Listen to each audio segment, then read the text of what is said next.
Restorative Justice Circle. We're going to be doing a little bit different today, because we're going to be talking about Just Mercy, the book, but welcome. I want to start out by all of us giving an introduction. If we could give our name, and where did you learn about this group, our circle, and what are you expecting to gain from participating in Restorative Justice program at Donaldson? So I'm Pat Vandermeer. I'm a facilitator of the circle. How did I hear about this group? Well, I wanted to start it, and so the chaplain was very gracious in letting me start this group about a year and a half ago. And what am I expecting? I'm expecting growth and change and redemption and more understanding from everybody, myself included. How you doing? My name is Mark Prince-Giles, and I am in the Restorative Justice class, and I guess we're answering these questions right here. I'm assuming. Well, I told you my name, and I learned about this group because Ms. Vandermeer is my mentor. You know, she brings a lot of classes up here to us in this for us to learn and better ourselves off of. I was in a poetry class, and we was in and off the poetry class, and she brought it up. You know, she brought it up. She said she felt like it would be a good class that would help evolve us based on the justice system and would give us a level of insight that maybe help us. And she said they was doing it in a lot of colleges on the street, and she felt like it would be a good class for us, and she wanted us to participate. What are you expecting to gain from participating in the Restorative Justice program here at Donaldson Correctional Facility? I'm a very social person. I want to learn how to be a remedy instead of being the problem. You know, I ended up in prison because I was committing actions that made me a problem. So I learned from this circle. You know, me and the brothers, we dialogue a lot, and I want to learn how to be a solution and help create solutions based on having the right type of thought process. Hey y'all, my name is Kevin Stewart. I'm with the Southern Center for Human Rights, and we're here to join the circle for the day. Alright, let's see, make sure I get all the words.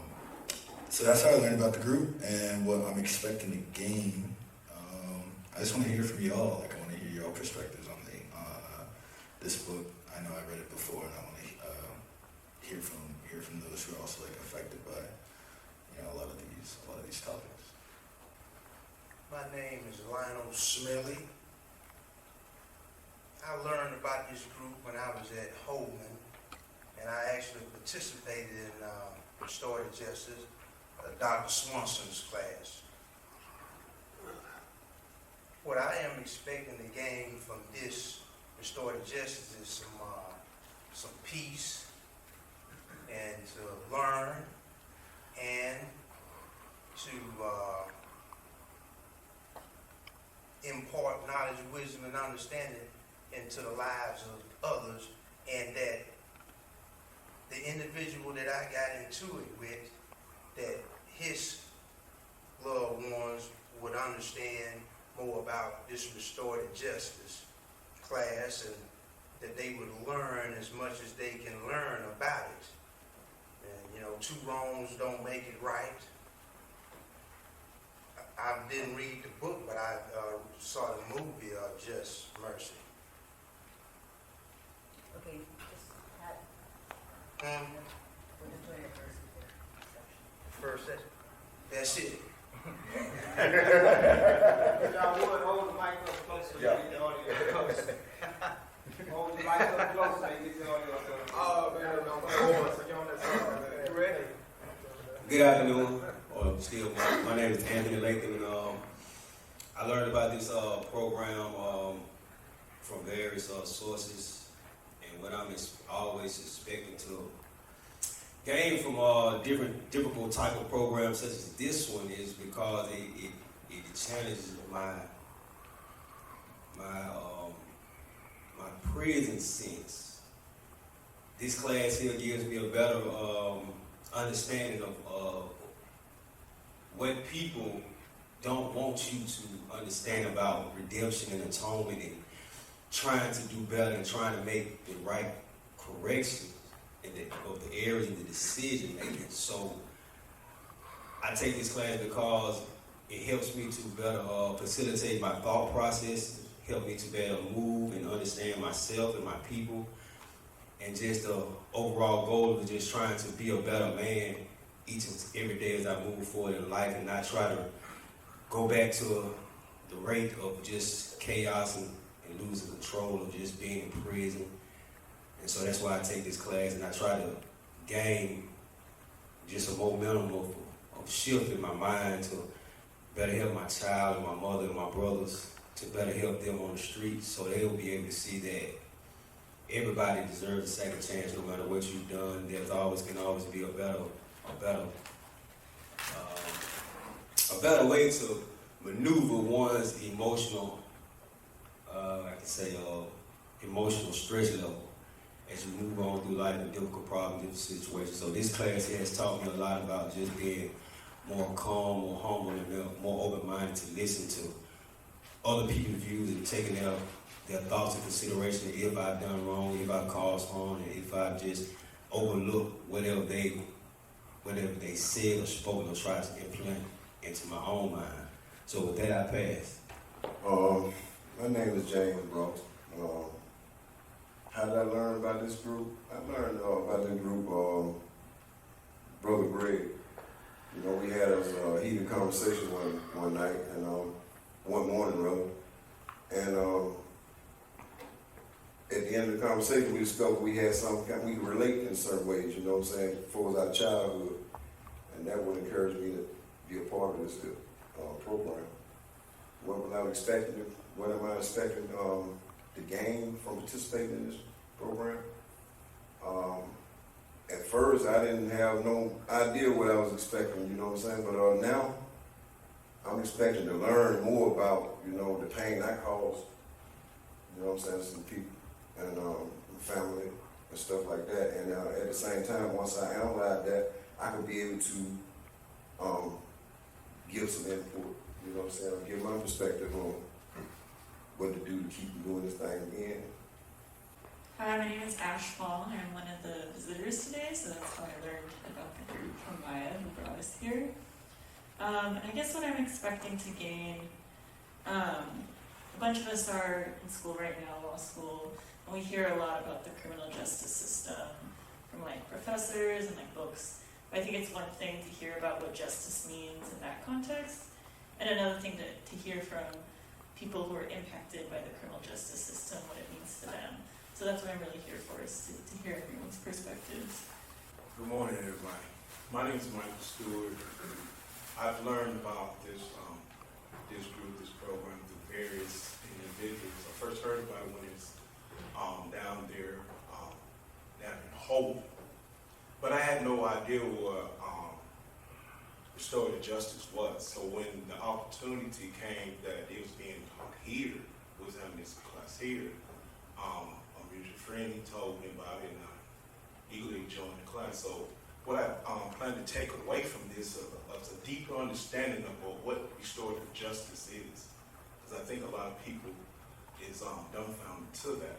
And so, and in the group, it has helped me to open up more within the group, because we have a special camaraderie amongst ourselves in the group. So, and I'm looking forward to this. So thank you. Hi, my name is Charles Vincent, and I learned about this class from Greg Wayne. You know what I'm saying? We have a lot of discussion, we build a lot, and what I'm planning on getting from this class is probably learn about the justice system, or the lack thereof, and how it's being restored, and how I can help myself do restoration for myself, and get a better understanding of life, or the people that's been hurt, or people that caused the hurt.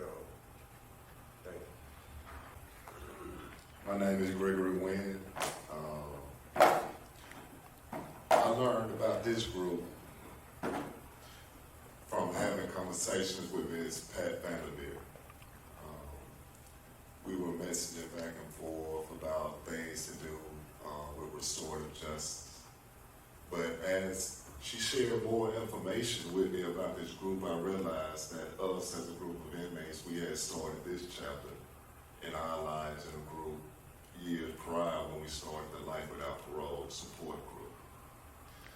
Pat actually, she stamped it with a title. You know, she helped us understand that, hey, what we were dealing with is actually, the title of it is restorative justice. What I'm expecting to gain from participating in this restorative justice program is I want to understand redemption.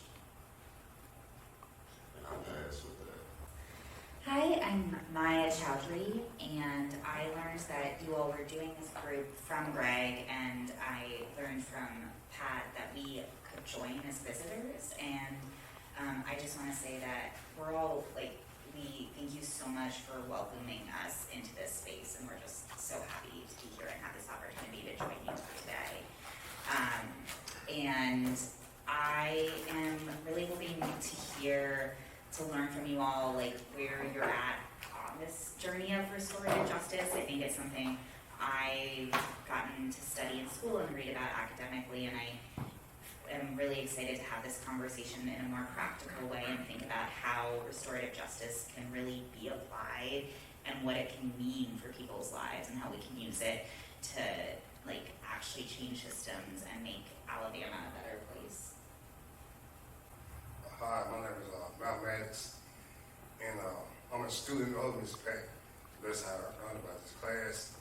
And what I'm expecting from this is a curriculum. So when Ms. Pat cannot come in, we can actually keep restorative justice going back in the camp where it's needed at. So that's what I'm basically expecting out of this class. Hi, my name is Katie Pleiss, and I'm also visiting from the Southern Center, which is how I learned about this group. And just wanted to thank you all for having us. We really appreciate it. And I am expecting to just learn from you all. I really enjoy classroom discussions, and so I'm just really excited for you all to have us and to be able to participate in the discussion with you. Good morning, everyone. My name is James Davis. I heard about this class through the guys on the compound. We talked, and word got out there. They were starting a restorative justice class, so I wanted to be a part of it. Now, what I'm expecting out of this class is to make sure that I don't ever make these type of mistakes in my life again. I got questions and I need answers, and here I get answers from these guys. So I'm looking to gain more, to give more, and to be a part of whatever going on positive in my life, because I've made some mistakes and I'm not trying to do this no more. And I'm just trying to be the best person that I can be as a person, to share what I have learned through the guys in the group with others out there on the compound. Good afternoon. My name is Daoud Omar Boone. I learned about this group first from a brother named Hassani Jennings, who transferred, and I was in the group at another camp. And when I came back to this camp, Ms. Pat allowed me to continue with the group here. What I'm expecting to gain from participating in restorative justice is to brainstorm on the idea of restoration, which isn't necessarily normalized for people that we consider criminal, people that are in my position and the rest of the brothers' position in here. There's usually a punishment type mentality, and not punishment in the sense of just incapacitating us or taking us away from the community, but there's an idea that even in being incarcerated, there should be more punishment.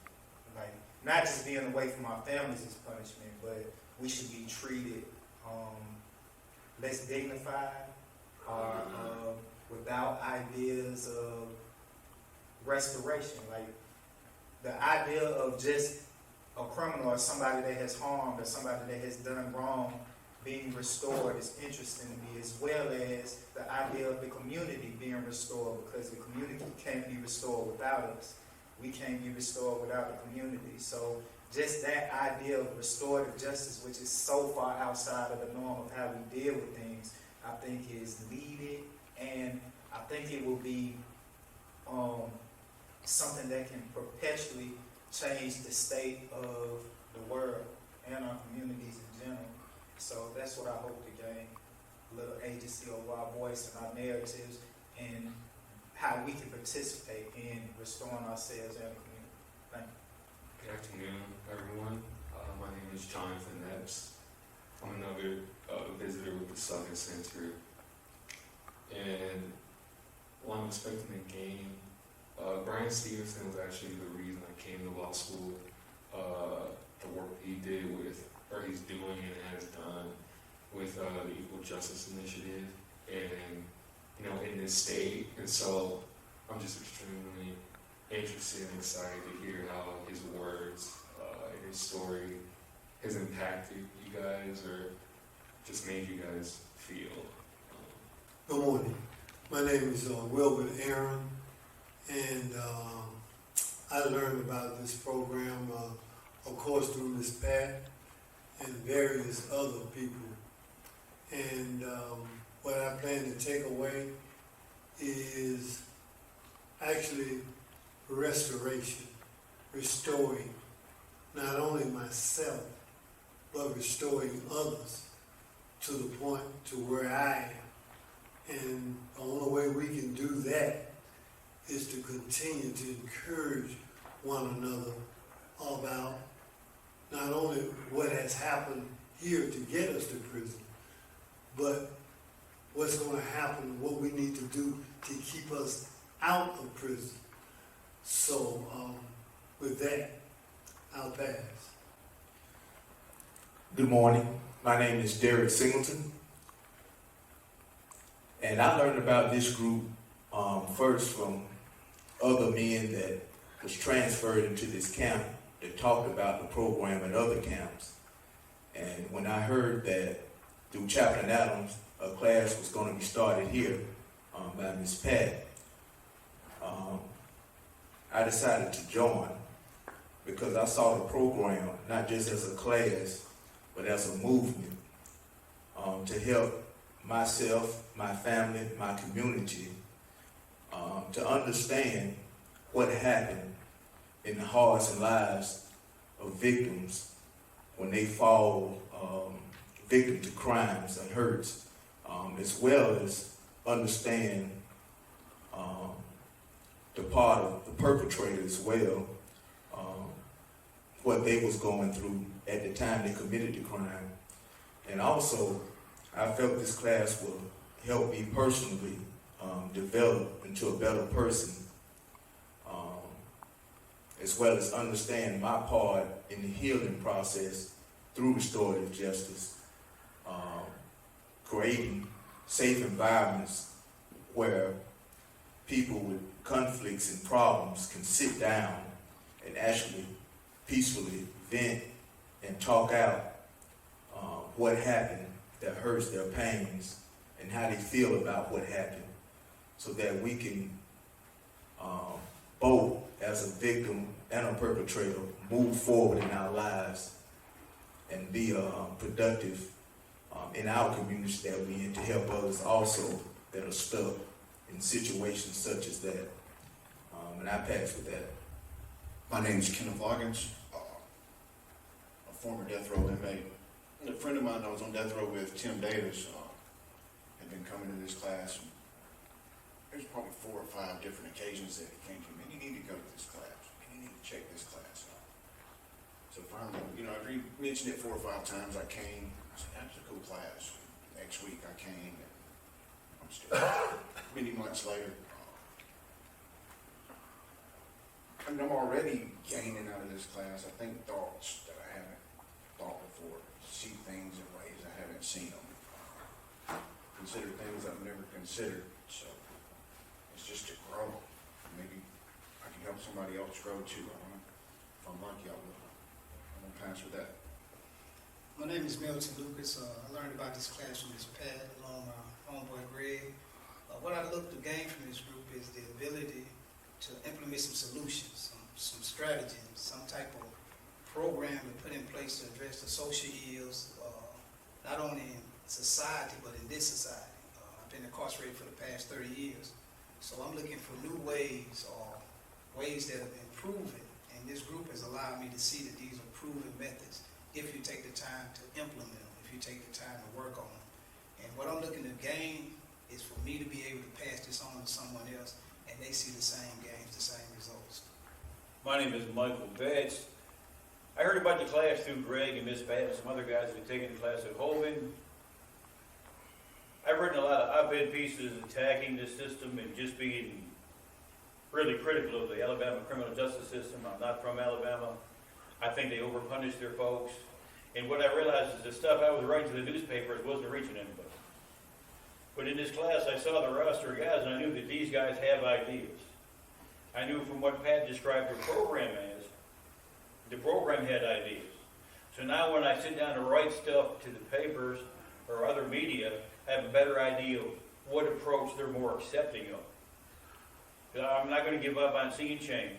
I'm not going to give up on seeing society see criminals different or criminals seeing themselves different. So this gives me a new perspective on how to address those issues. My name is Jonathan Godfrey Jr. Senior.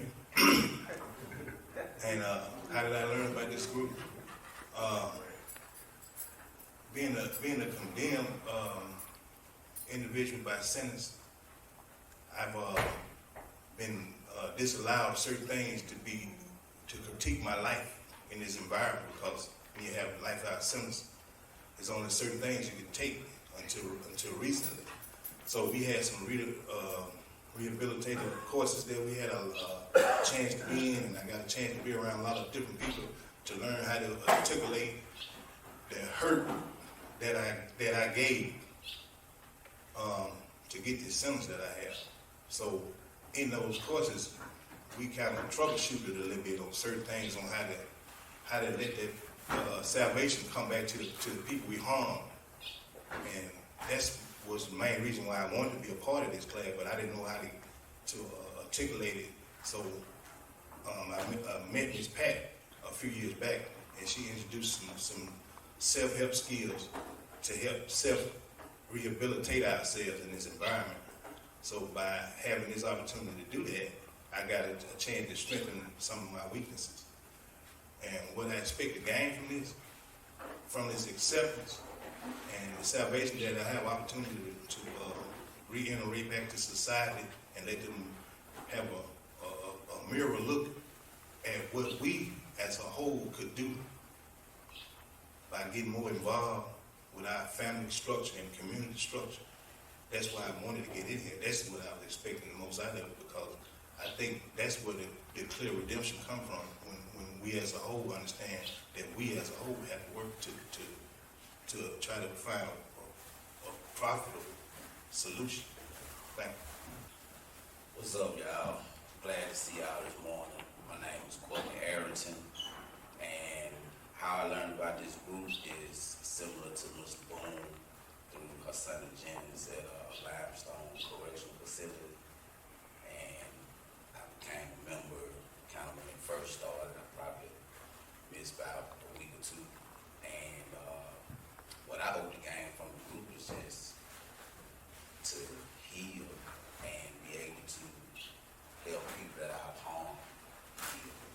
That's pretty much my main focus right now, is the healing process. And I pass. My name is Craig Evans. I'm known as Miss Pat's favorite student. I learned of the group from Milton Lucas. He brought it to my attention. What I expect to gain from the group is actually a pathway to be able to walk away from distorted thoughts, closed channel thinking that led to misguided loyalty. And so far, they've given me the ingredients. I just got to learn how to apply them to myself.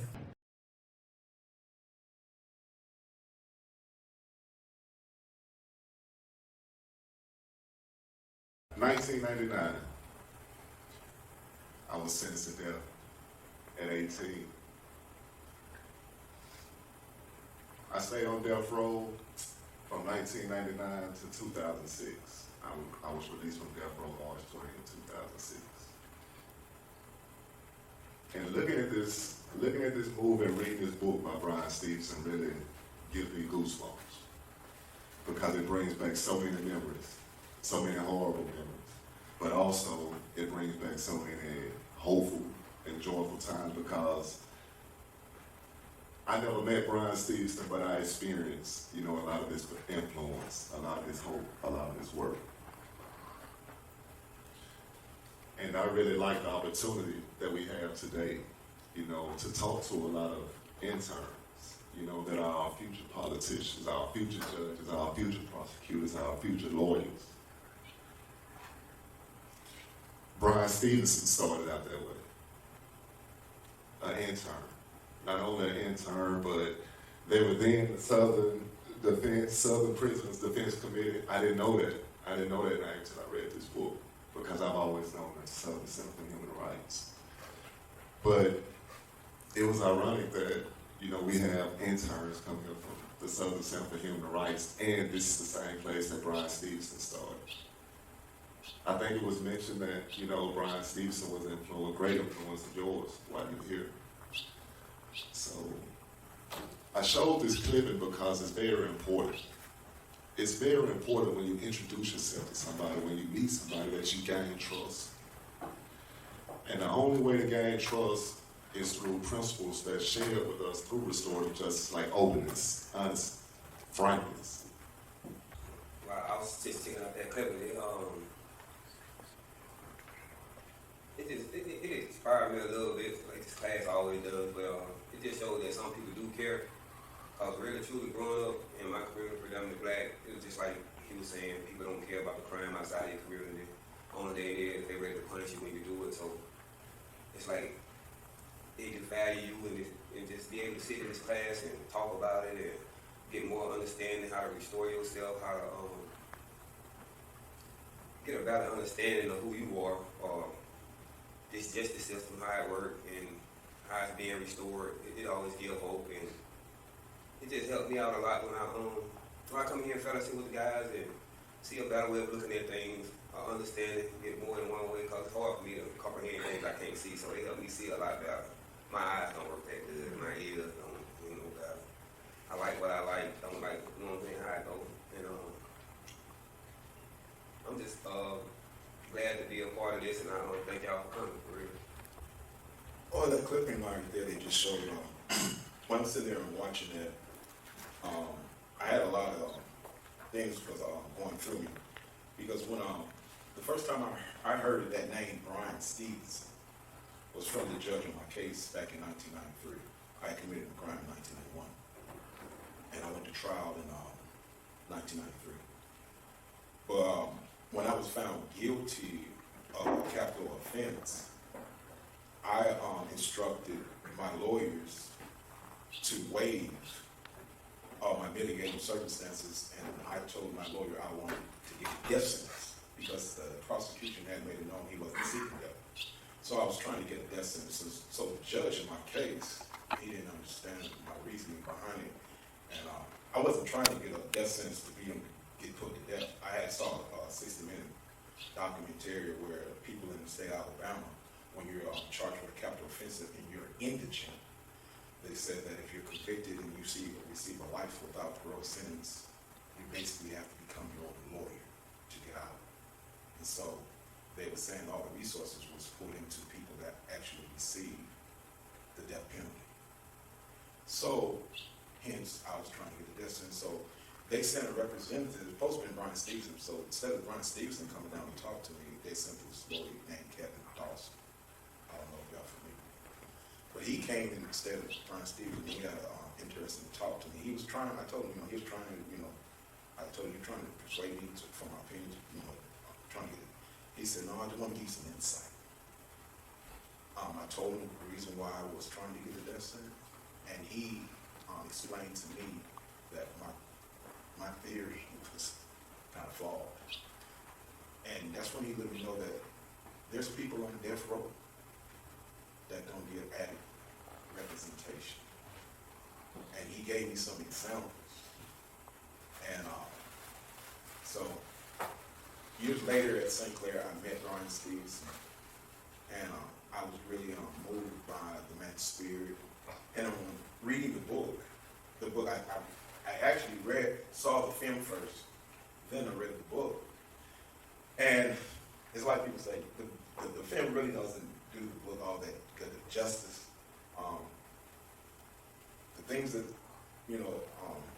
Mr. Stevenson went through into defending these many different people.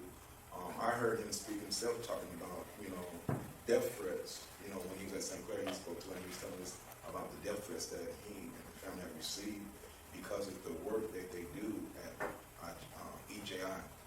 And so the book, it was a very eye-opening reading the book and understanding other people's plight to the system here in the state of Alabama, how much there's need for change.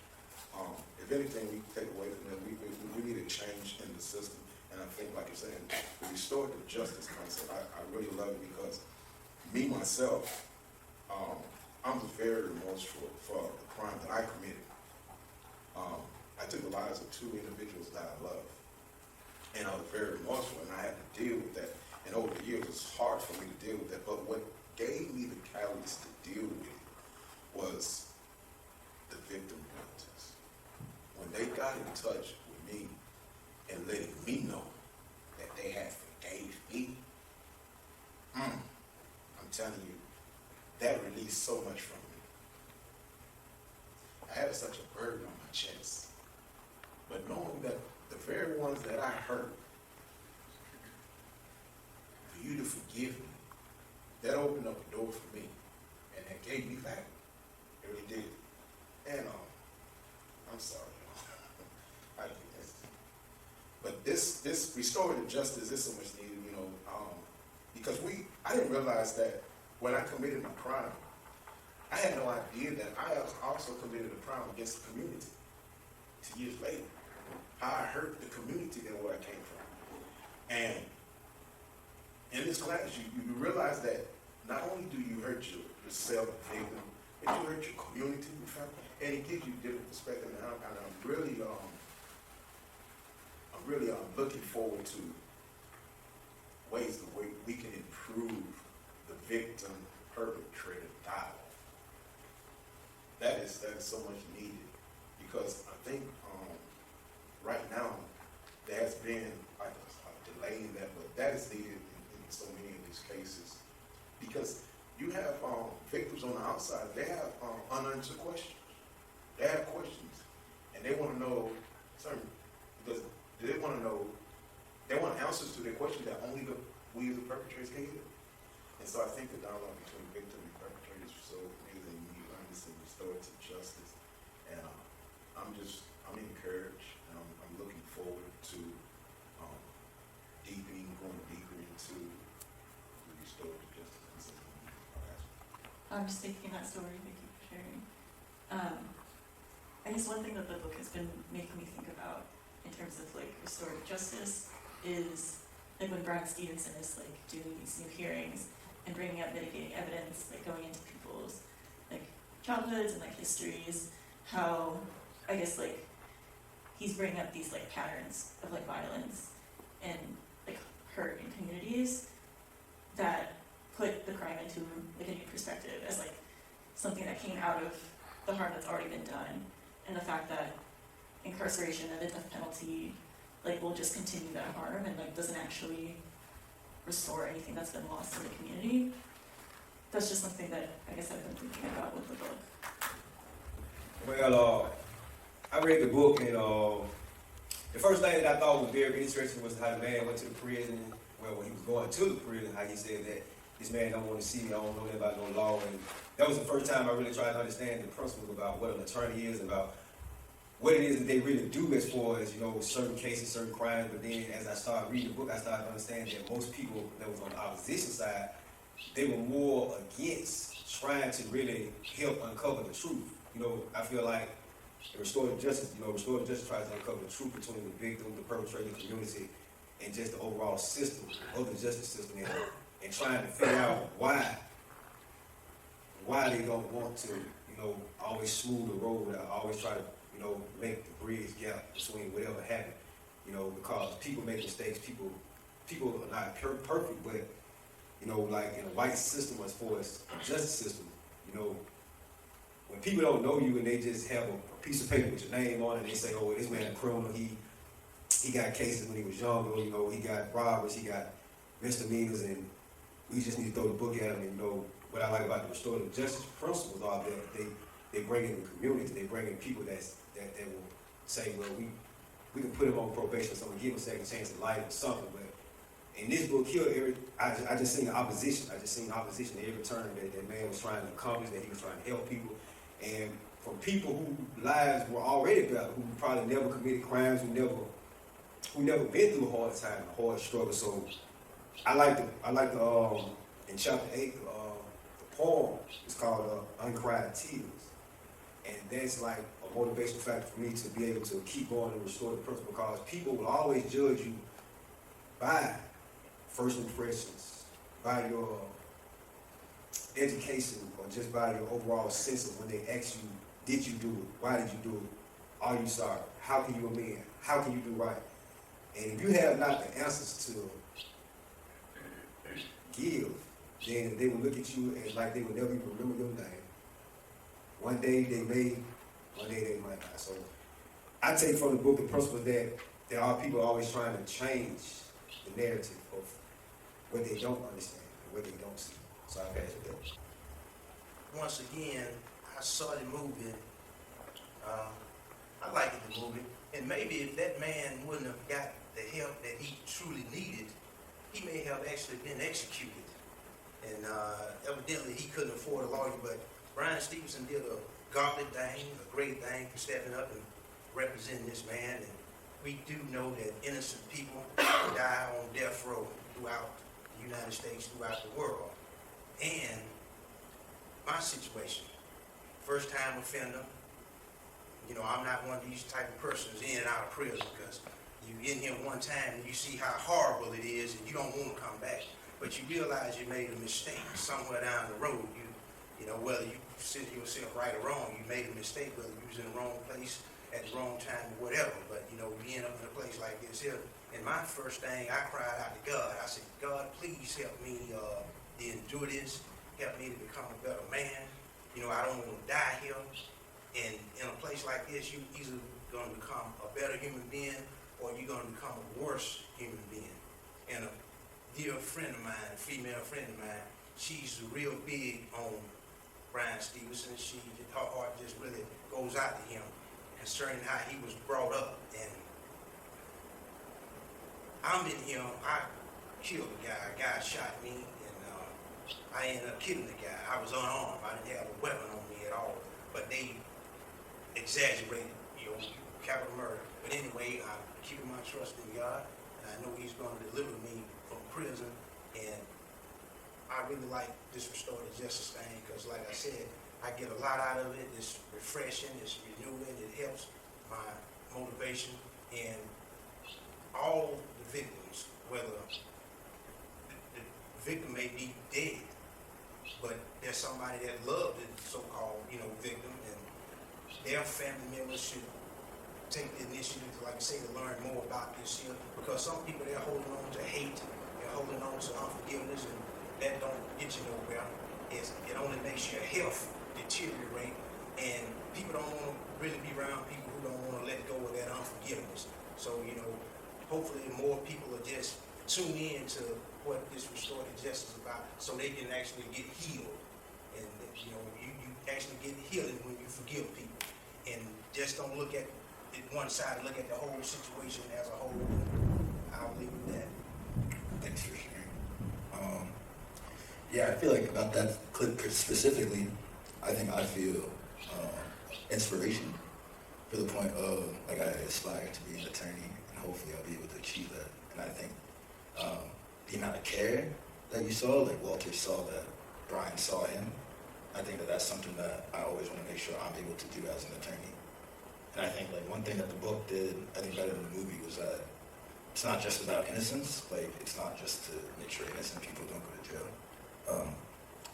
It's about, like, people are still seen as human. And I think that that's something that the system's missing, that I hope to be able to provide in my legal capacity. That's all. That's, you know, the brother's book is very interesting, right? I learned a lot from it. Like, I didn't even know that they had laws that prohibited African Americans and Caucasian Americans from, as far as like man and woman from dealing. They couldn't even get married, have sex, or anything like that.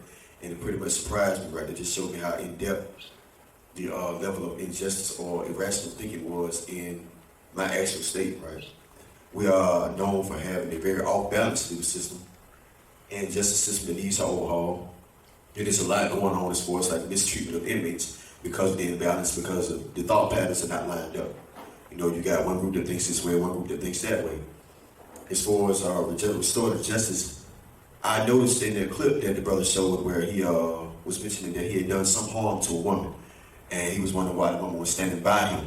That in itself is a perfect scene for restorative justice right there. We've acted out those roles in class before, and it reminded me of my own situation.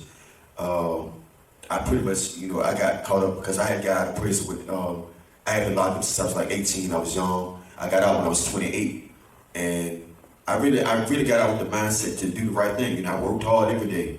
I didn't do any, I barely went outside, to be honest with you, because I was scared to get in trouble. But because of a calamity that happened to my mom was murdered, it kind of threw me backwards, mindset-wise, because a lot of people don't realize this is something that the justice system going through. It's suffering from an immature mindset. The personality is not developed. And because the personality hasn't developed, it causes a warp in actions. And that happened to me. And I ended up, I ended up committing a robbery trying to help my folks pay for a funeral, and I got locked back up. But that was an irrational form of thinking, based on me not being clear or mature as far as how I govern my thought process. And that's the thing that's going on with our system, which is why restorative justice is really needed, because there's a hiccup in how things are seen. And because of that hiccup, it causes a lot of things to occur like injustice. And the brother actually, between him and the guy he was talking to, he actually overcame that because he grew up in the same type of environment coming from Alabama. But at the same time, he didn't allow that to distort how he saw the law. And that enabled him to be able to help that brother when he could have just looked over him and decided not to help him. But it's like I was explaining to the younger brother, when you're dealing with law, you can't allow your feelings about a situation to cause you to utilize it or create the wrong form of thinking, because you might end up losing a person's life to the system that you could help because your personality hasn't developed the way you can see past that. So hopefully, restorative justice can be something that can be further implemented in society, where that warped maturity as far as the legal system and justice system can actually define its healing, and the actions as far as injustice can actually find a remedy for themselves. I pass with that. What I like about that particular part that was played or shown was that the individual that played Brian Stevenson, he penetrated a wall that inmate had built around himself. And a lot of us that you see that's in brown, we got an invisible wall built around us that we built. And that wall causes us not to trust that easily. And that was his issue. He didn't really fully trust the lawyer that came to see him, because the system had already caused him to not trust. So the lawyer had to penetrate a particular wall. But what I like about it is that the same wall that he built around himself, he used it as a fortress to block everybody out, but unconsciously knowing that he done also blocked himself in. And Brian Stevenson was comfortable with talking to them through that wall until he was able to break that wall down to gain his trust. That's what got out of that part. I read the book Just Mercy, and a moment that I reflected on was how Mr. Ray was able to not be hateful. And knowing he's innocent, he still wasn't hateful or resentful. And he was just able to meet that principle was forgiveness. Like, even though this is an injustice to me, I'm not in a bitter mood about this. Maybe this is something for stuff I did do and wasn't probably caught or punished for, but he didn't become hateful or bitter. And he was, to be just always in a forgiving mode. And that's what I got. What stood out so much to me, as I expound on what Greg shared a moment ago, The unprecedented problem is, like I said in chapter 10 about the mitigation, we got mitigated circumstance, we got aggravated circumstance. Mitigated circumstance is that we are being housed in criminal institutions as this one is here. And the crazy thing about it is it's like, don't nobody care. We being housed and considered as criminally insane. And the thing that stand out, which I'm touching on that, is how Brian Stevens brought himself down to that individual's level to understand why he felt like that, why he seen that. And when he did that, he gave himself a bridge, and he can close the gap on that understanding, so he can really talk to him and broke it down and show him that you're not alone. That's what stood out so much to me. I love that book. Well, I read the book, I've seen the movie a couple times. For you guys that are in school now, I encourage you, don't lose your passion. He showed a passion to try to help somebody. That's why he came to Alabama. When he came, he pretty well, he could have been a Harvard grad, he could have done what he wanted to do in law, but he wanted to help people that he knew nobody else was helping. That's really what touched me, is he was willing to commit and give up a lot because he wanted to do the right thing. That's one reason I respect guys like Danny Carr in Birmingham, who says, hey, it's not my job to lock folks up and punish them forever. It's my job to be just. He's giving people second chances because he feels enough is enough. Hate doesn't help the victim. Hate doesn't help the perpetrator. He came down and he's like, it's not all about just who's innocent. Most of us have probably done something. I know I'm guilty. I've never claimed to be innocent. But I'd like some mercy, of course I would. It would be nice to have some mercy. And you need people that care enough to champion the cause. But hey, enough is enough.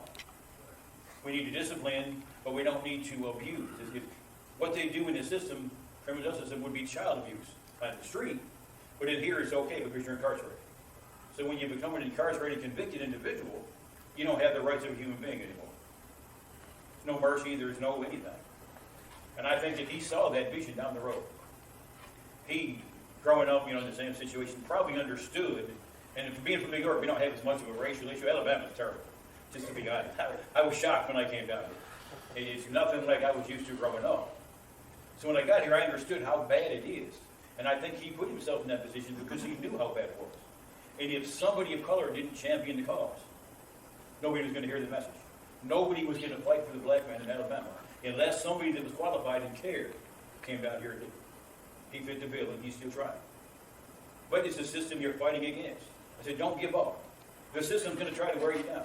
You may have a passion to do the right thing. But the good old boys in the state want to keep the status quo. They want to keep doing what they've been doing. They don't want champions coming along, doing what Brian Stevens has done.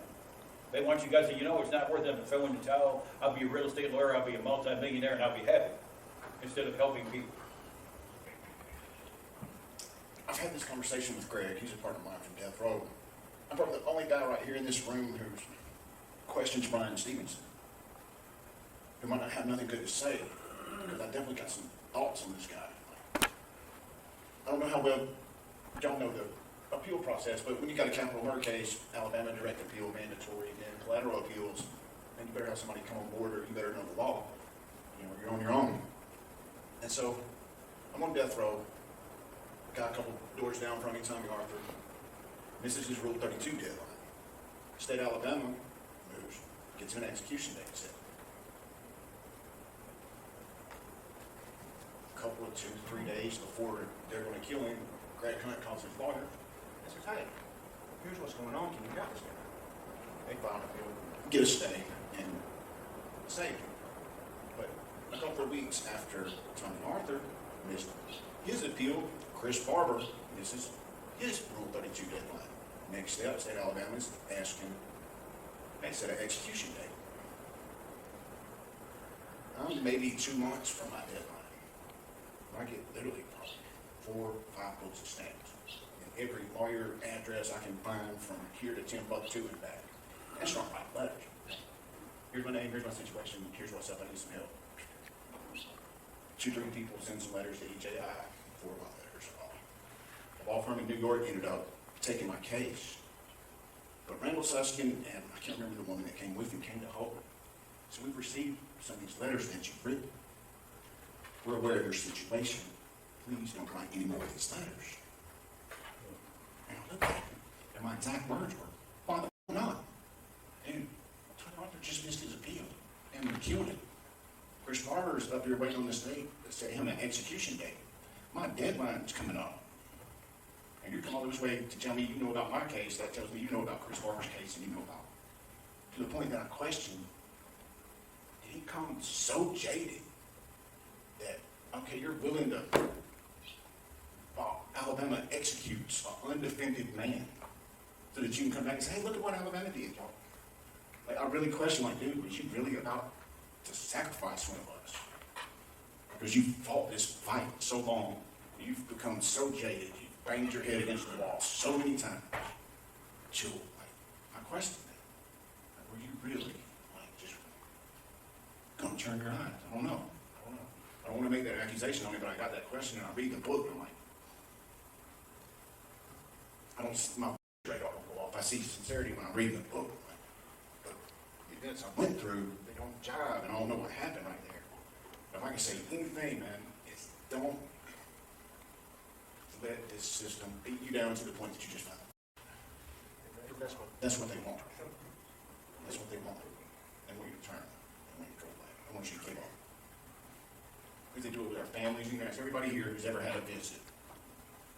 It's the most difficult thing in the world for somebody to come in here and visit you. It's designed that way. Because they don't want people to peep under the hood and see what's really going on.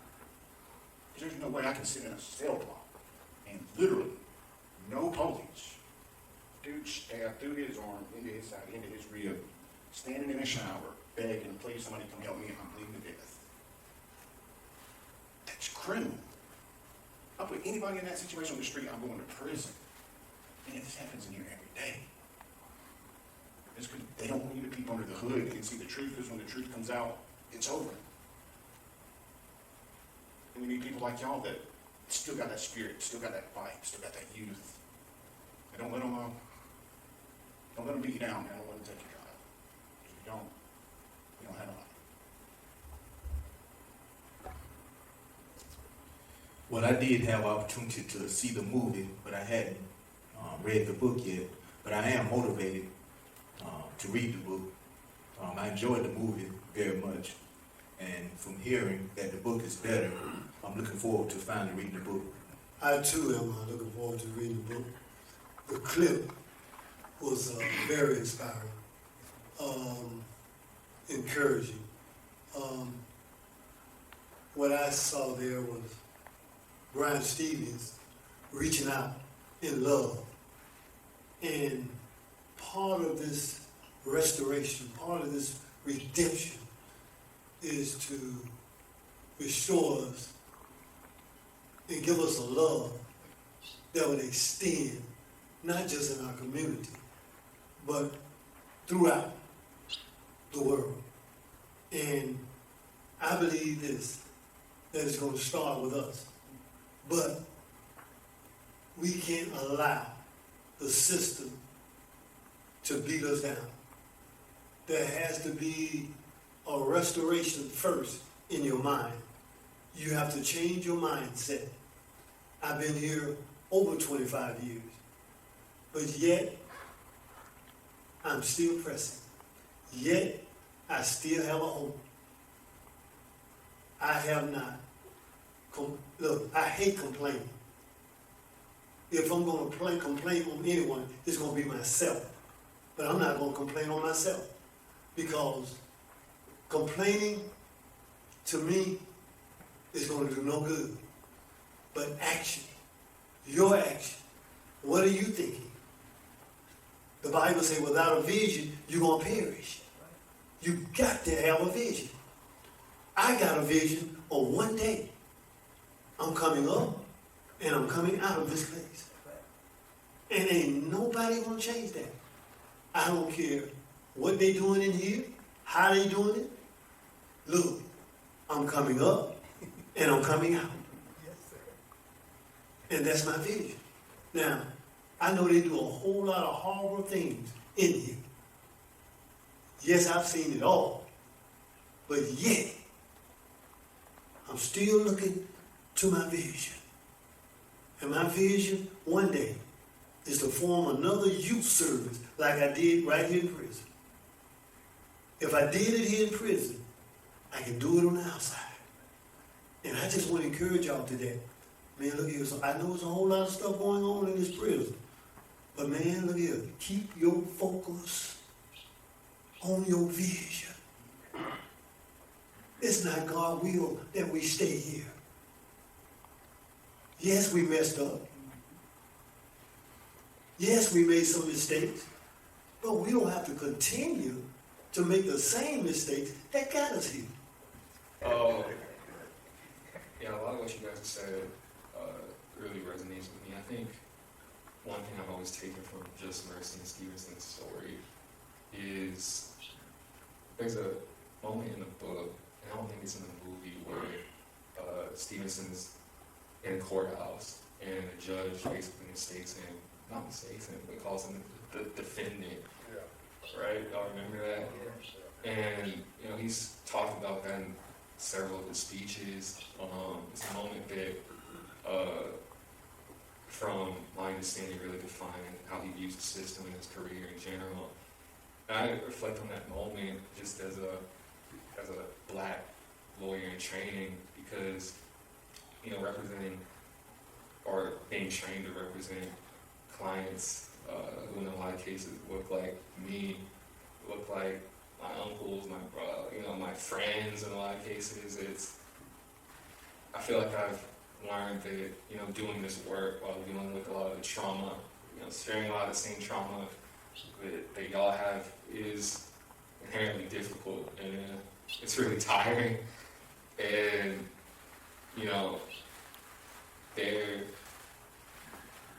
I think what that clip showed me and what Stevenson's story showed me is even, you know, outside of statutes and case law, just moments of proximity, moments of feeling and compassion, sometimes when you don't even have all the answers, can really go a long way. And, you know, sometimes even helping another person make sense of their own life story, and again, bring some feeling to a system that for centuries has been inherently unfeeling, inherently racist and unjust, can go a long way as well. And so, you know, the clip really reminded me of that moment, and being able to get Mr. McMillan to open up, you know, him making the effort to get to know his family down here. Those are all lessons that, again, as a law student now, and hopefully one day as a lawyer, I think those little moments, even outside the legal research and the appeals, just the moments of proximity and feeling can really make a difference, and that's what I think I take from the clip in this story. What he said about not feeling kind of hits me pretty hard too, because we do tend to deal with an unempathetic community, even with ourselves, whether it's in here or out there, we're unempathetic to our own struggles. Like, it's easy to watch a struggle on TV and we semi-disassociate from the struggle because it has a happy ending, or the story is all the way told out, and we forget that there was all type of challenges in the story, and it was hard. We had like this highlight reel mentality, like, oh, he won, but like, how many cases did he lose? How many people were missed?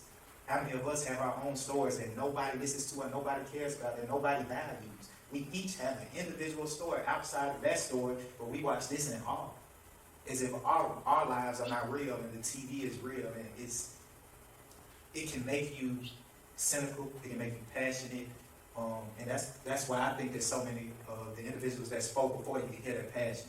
You know, some couldn't hold colorful words back, some couldn't hold that experience, and oftentimes we're a little too quick to shoot their experiences away as if they're not real to them. In our mind, even in my mind, like, well, you know that. And we don't want to hear the negative parts of the story. Like, we only want the heroic and the wins, but we all take losses, and there are going to be losses. Like, it's probably going to take a lot of us to die for a lot of us to live. You know what I'm saying? And we've seen that. Brian Stevens said in the clip that he knows what it's like to be in the shadows, and I identify with that because I often feel like I'm in the shadows. I feel like no one sees me, no one hears me, no one values me. And I know 100 people in this same exact situation just like me. It's easy for people to talk about mistakes because, I mean, just we can all think of and conceptualize that I would not want to be judged by my worst mistake. Whatever it was, I would not want to be judged or held in time or cemented into my last mistake. But imagine, and I know that we're saying that it's not about innocence, but imagine being cemented and having your voice stripped for something that you didn't do, a mistake that you didn't make, but there's a narrative that came before you that is placed upon you that you can't escape it. No matter what you say, nobody believes you. And this one person comes in and says he believes you. And oftentimes we don't get that. We don't get somebody to come in here and say that, even amongst each other. Oh, you're innocent? Yeah, okay. Yeah, that's what they all say. Oh, well, you must have did something. I know you did something in your life, so it might be karma. But is that just? You know what I'm saying? Because this is like self-harm. This is self-evaluation. We laugh about it, but it's not funny. And I laugh too, but we laugh because we're uncomfortable in discussing this type of stuff. And it's an issue. So I'm thankful for you interns that came in. Because whatever you do is going to be helpful. You know what I'm saying? And you're going to win some, you're going to lose some. I started for Friday. But you live. You live like that. Put that gun. You felt like gun. You felt like man with that gun in there, didn't you? All right. But seriously, it's important to be the change that you want to see. You know what I'm saying? Because there is no one to take responsibility if you don't. And that goes for you and it goes for us. Because in the same sense, I think of the story that the brother told about somebody being stabbed in the arm. If there are no police in there, this is our community. We can stop things from happening. And we don't only need to take that mentality in here, we have to take it outside there too, because that's how we know that it helps. We should be able to discuss things, but I know that we ain't there yet. You know, in a lot of instances, but we can at least attempt to stop things before they escalate. Like we can learn stuff, and that's why these classes and these brainstorming sessions are so important, because what we want from them, we have to first be ourselves. Since we want them to be the change and be advocates for us, we have to also be a change in them. We also have to be self-advocates. We have to take responsibility ourselves. And yeah, we do need help though. You know what I'm saying? We do need people to come in and believe in us, because we do build up walls. Like the brother said, we are in shells. Sometimes it's difficult. Like you see people that are mad, are act mean all the time. They don't want anybody around them. But the truth is, it's not that they don't want anybody around them. They're just in despair. They don't trust people, because when they have put trust in people, it hasn't gone well for them. They put trust in someone that mistook their trust. They put loyalty in something that it was misguided. And I ain't gonna keep talking. I'll show you that. Thank you. All right. I was fortunate enough to see the movie, and I really enjoyed it. I really did. It brought tears to my eyes because I put myself in that situation, and I know for a known fact that no, I ain't murdered nobody, or I ain't never taken no life, or done nobody wrong for us, hurt nobody, but I'm just as guilty as everybody else. I didn't always do everything right. I made a lot of mistakes. I leaned on my own understanding of a lot of things, and it brought me here. And I don't understand, I don't know why God allowed things to happen, but I know everything He do is a purpose. And I wasn't no angel out there. So I'm guilty about a lot of things that I probably didn't get caught for. But at the same time, I want to say this. I thank God, first of all, for allowing me to not continue the way I was going. Because if I had them, I would have took somebody's life. Or something bad probably would have happened. Watching it, what I'm in there for. So I try to get all I can out of this while I can. That's why I come to Restore Justice, because I'm hearing answers. I'm getting answers that I need to hear. I'm learning how to adjust to a lot of things, because I'm dealing with a lot of people I wouldn't have nothing to do with if I was on the streets in here. And by being a man of God, it's showing me that I got to show love to everybody, because everybody needs that love. And in the movie, love was shown in that movie. A lot of love was shown. You had a lawyer that step up to make a difference in a man like that needed when he needed it. And a lot of that, the same thing take place in this prison right now. A lot of times we don't say something to these guys or show some love to some of these guys that fall short in their life in this prison. A lot of these guys, man, they'll give up. But we got certain guys that encourage these guys. Hey man, hold on. Here go your soup or something. You know, try to help me any kind of way we can. So I thank God, man, for the first of all for the movement, but I give him praise because he changed me. He showed me the difference. When I can be, instead of being something negative, you can be something positive. Right here. You don't, because it's in here, you don't have to be a part of it. That's right. You see, and so that's keeping me balanced. I understand that I am somebody. You know what I mean? It was a time in my life I didn't care about other folks, but today I have love for everybody. And ain't nothing nobody can do about it. See, because that's the love that God has shown me in my life. When he died for me, he showed me how much he loved me. And that meant something to me. So I try to share that love with everybody else. And I just thank God, man, for you ladies and gentlemen coming out here. And I just pray, man, whatever y'all career be, let it be love, though. Because the Bible says everything we do, if we don't do it in love, it don't mean nothing. So y'all continue to do what y'all do, and I hope y'all get something out of this. The only thing I just wanted to say really quickly is, some of you have talked about, walls being up, and, this clip really showed, Mr. McMillan's walls were up. And I just wanted to thank you all for letting us come here, because I know a lot of you have said things that require a lot of vulnerability, and it's not always easy to do. So I would just really, really appreciate you letting us come and sharing with us today. What stuck out the most to me in the clip was when Ray was played by Jamie Foxx said, why are you down here in Alabama fighting for people and you ain't gonna get paid? And what he was referring to is, brother, I came to prison in the early 90s, and I'm one of the victims of the Reagan and the Clinton administration who was calling super predators. I was like one of the first wave of gang members in Birmingham at the time. So we was targeted for those reasons.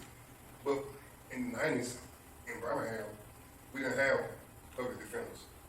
We didn't call them public defenders. We didn't call them defense attorneys. What we had back then was cop-out lawyers. It wasn't let's get a strategy and fight this case. Because I believe that you might not have did it. I believe that the reason why you did it might have been other reasons. For people in the 90s that came up in the gang culture, 9 times out of 10, it was somebody manipulating behind the scenes that made us do what we did. So we had to prove our loyalty to the game. We had to do certain things to be, even just living out neighborhoods. You know what I'm saying? Back then, they called it putting in work. So a lot of stuff that we did back then was on our own accord because we were so young. Like, we had 7 more people in my case. The youngest one was 13. When he got to the back of the kid, he was 14. You know what I'm saying? I was still in high school. I was in the 12th grade at the time. So, but we didn't have defense attorneys. When they came to us, they said, you could go talk to the DA and the judge and get you a deal. Nobody never said, let's get a strategy. That's what he was referring to. Nobody in Alabama fought the system. It was always cop-out. And knowing now that those felonies that was built up on, because I went from a RICO case to a burglary too. That's unheard of. Those felonies that they hit us with back then caused us our life in the future. So we need defense attorneys, not cop-out lawyers. I don't understand that a lot of things can't fight, but the judges we had back then, like I was discussing, man, they was giving us time beyond reason.